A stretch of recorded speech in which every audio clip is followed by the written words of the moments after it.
श्रोतेहो नमस्कार. आजच्या वृत्तविशेष कार्यक्रमात आपलं मनःपूर्वक स्वागत. मानवी जीवनातल्या दोन प्रमुख घटना म्हणजे जन्म आणि मृत्यू.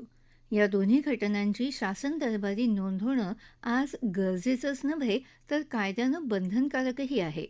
मात्र अशी जन्म आणि मृत्यूची नोंदणी शहरी तसंच ग्रामीण भागात करताना काय नियम आहेत? त्यासाठी राज्य आणि केंद्र सरकारकडून काय उपक्रम राबवण्यात येत आहेत? जन्मस्थळानुसार जन्म आणि मृत्यूच्या घटनेची नोंद नागरिकांनी कुठे करावी? अशा विविध पैलूंवर राज्याच्या राज्यस्तरीय ब्युरो आरोग्यविषयक माहिती आणि जीवनावश्यक आकडेवारी विभागाच्या उपसंचालक डॉक्टर बबिता कमलापूरकर यांच्याशी केलेली चर्चा आजच्या वृत्तविशेषमध्ये ऐकूया. डॉक्टर, मानवी जीवनात जन्म आणि मृत्यूची नोंदणी करणं का आवश्यक आहे याचं महत्त्व काय सांगाल?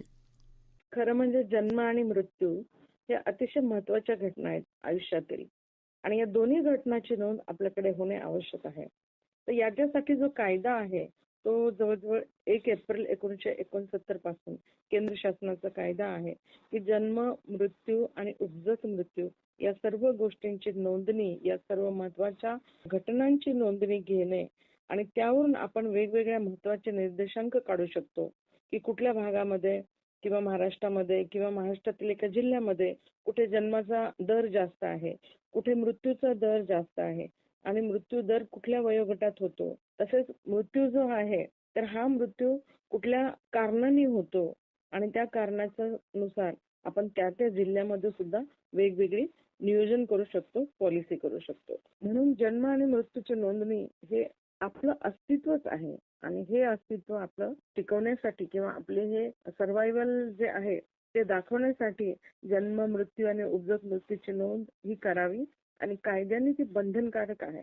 जन्म मृत्यू नोंदणी 100% व्हावी यासाठी शासन स्तरावर काय उपक्रम किंवा प्रयत्न केले जात आहेत?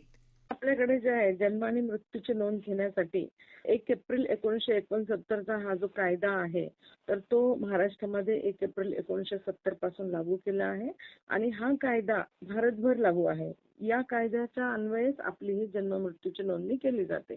त्याच प्रकारे भारताप्रमाणेच महाराष्ट्रामध्ये सुद्धा आपण ती कारवाई करतो. तर सिव्हिल रजिस्ट्रेशन सिस्टीम द्वारे आपण सध्या ही नोंद